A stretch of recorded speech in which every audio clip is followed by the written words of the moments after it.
Hello. The world has changed, right? And with change, it's either you're a part of the change or you're shipping out.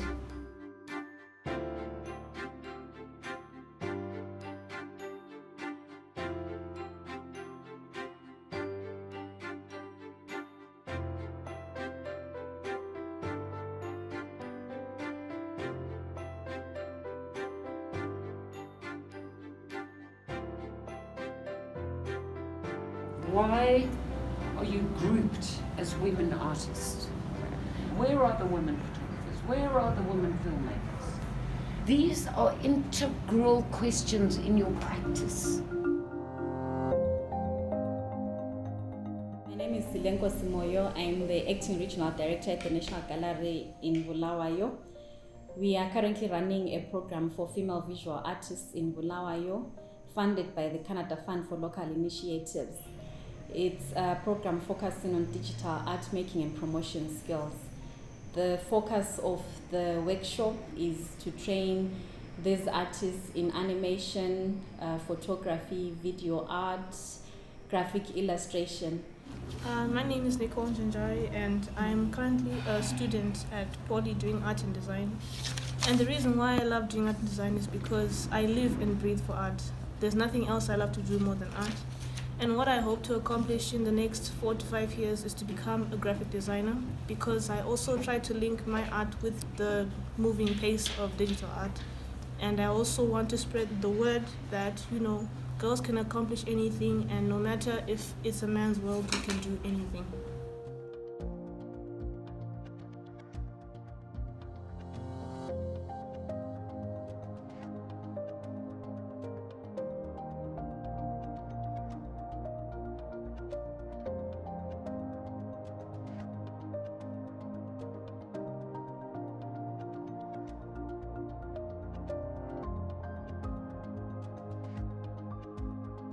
My name is Iman Marima. I like painting and drawing, and I go to Polytech. I'm working towards getting my national certificate, and in the next 4 to 5 years I'd like to either do illustration or animation, because I like the way animation gives life to your creation and your ideas, so that other people can see what you see and what you can dream of and what you can create. In this day and age, you can actually animate using your cell phone without even a laptop or a computer. And through this, women in particular are able to tell their stories in ways that they couldn't before.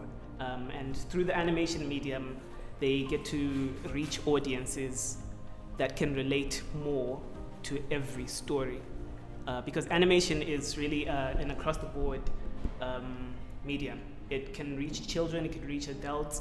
So all these stories, these vital stories that the women have and want to tell, but can't tell because of limited resources or any other thing that hinders them in the physical space, they can do in this digital space. So my name is Miranda Mate, a visual artist at the National Art Gallery of Bulawayo. I'm a founder of Kopano Art Center and Art School for people living with disabilities. And I'm on a journey, on my art levels, I'm on a journey to discover what does it mean to be a woman in this day and age. So my work is based on fabric. I use fabric material, and it is a tactile touch when you want to feel and stuff. So yeah, that's what I basically do. She's given us a painting here, right? But I'm curious as to how she took, all of this material, how she put it together. Imagine if she had a video, a TikTok video, right? So we've got a platform like TikTok these days, which is a big platform. Now, if she had a video where she takes us through the process of, this is how I did this, this is how I came up with this art, this is what inspired me to come with the art. She can even do a voiceover behind that people can listen to, right? We get to experience this art. And any person that's interested in the art is able to buy the art. My name is Jared Waldman. I basically like to draw digitally. I like making animations, and currently I'm doing a comic book, which, because I really there's a story I really want to tell, and what I hope to achieve with this comic book, I want to make it famous, very, very famous. It's a fantasy comic, like modern fantasy. It's basically in a setup of a world where there's abilities. And in that world, you can only have one ability and nothing more. However, this girl has more than one. So basically the story is about, trying to find out why. Why she's got more talent. Okay, great. We started the project in 2021, November last year, with cityscape murals around the city. The concept will be done digitally. When we make it digitally and then put it on the wall traditionally, it's combining the two art forms. When we take pictures and put it online, everybody can see it. They're supposed to come up with a sketch. We digitalize it and they resize it on the wall, sketch it, which I think we're starting that tomorrow. Then they do their mural. I want to tell the story of a girl child from my African perspective. And I want to raise a certain awareness concerning gender-based violence because I've been through the most and I feel like I need to be the voice and represent women and tell African stories, especially concerning women and girl child mostly. The concept basically is based on gender-based violence, and we had discussed about creating a character of a woman who's cut in the middle. This other side, she's bruised because of gender-based violence, and this side, she's well pampered, looking beautiful like how a woman is supposed to be. Then on this side, it must be bright with messages of love your woman. And this side, it's more about, it's gloomy with a grey, dark background.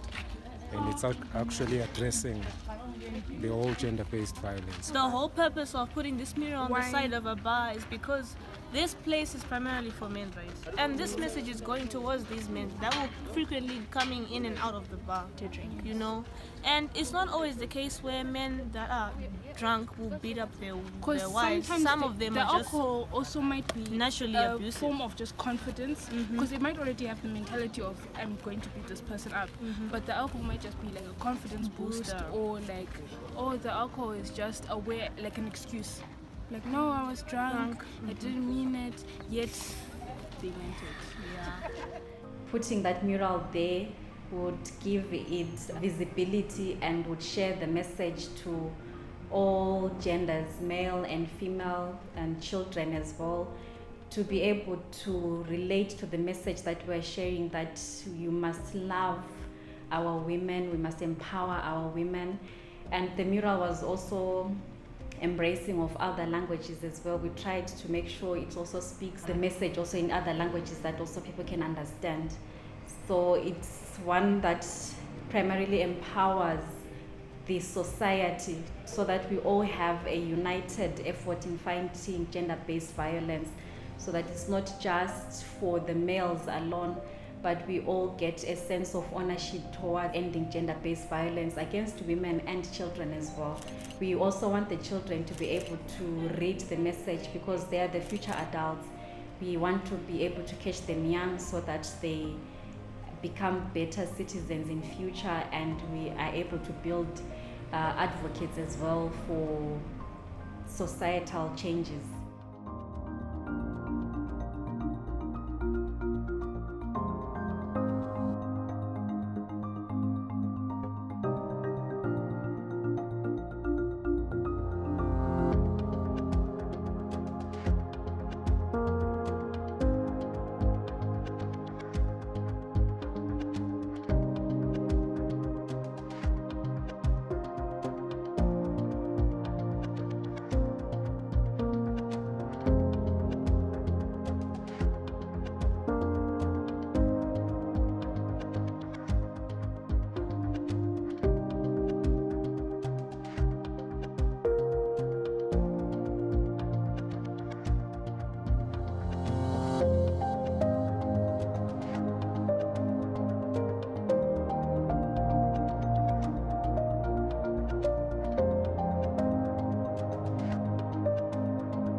Today is 2nd of December. It's our first day on the Mkanwini wall.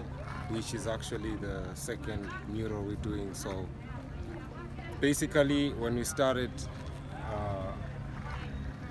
I was sort of like trying to guide the ladies on the steps to take when you're doing a mural, from preparation to sketch to resizing and all that stuff. So what we're doing today is, on this wall, is see if everyone got the concept and they understand. We're gonna use a different method here with the ladies, different from the ones we use in Culture Park. Because we've got an exposed brick wall, it's not plastered. Instead of doing the doodles, we're just gonna use these lines as our brick. So take a picture. Once we take a picture, we already know where you put your whatever, whether it's an eye or whatever shape you wanna put, you just use a line. So that's the tip of the day.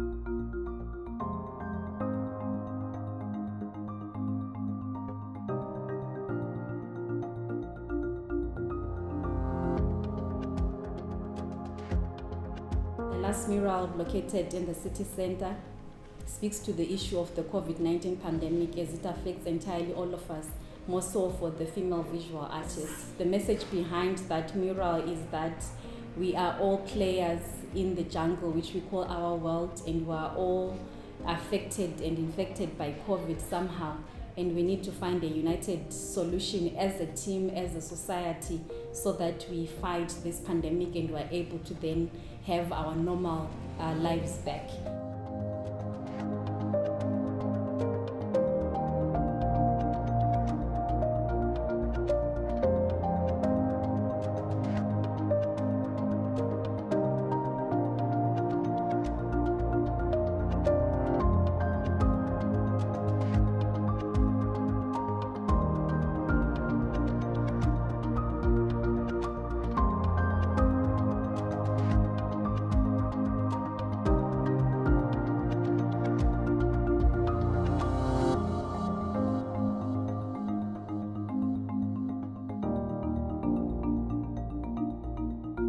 The digital space is a platform for you to connect with people.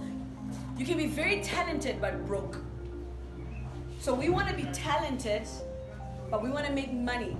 The digital workshops, which we started also again last year, these were facilitated mostly by selected facilitators. For instance, we had Bruce McDonald, who presented on photography. He's a seasoned and experienced photographer in that field. We also had other facilitators as well, who facilitated on animation and graphic illustration and video art. Video can exist without geographic limitation. So in a sense, it breaks down many barriers in a way to perhaps an audience that is unfamiliar with the sense of ideas around art and art practice. From my experience, graphic illustration and graphic design has been a male-dominated industry. So these skills would greatly benefit them and level out the playing field. These are all a wide variety of art forms, which I feel will give the women a lot of choice or variety to pick from. Everyone can pick what they like, and everyone can pick what they most relate to or what tells their story better. And that means there are more women's voices that can be going out to the world using these digital mediums and digital platforms. So we will have more women's voices heard than we do now. And hopefully in the future, we will have more women facilitators than we did this time around.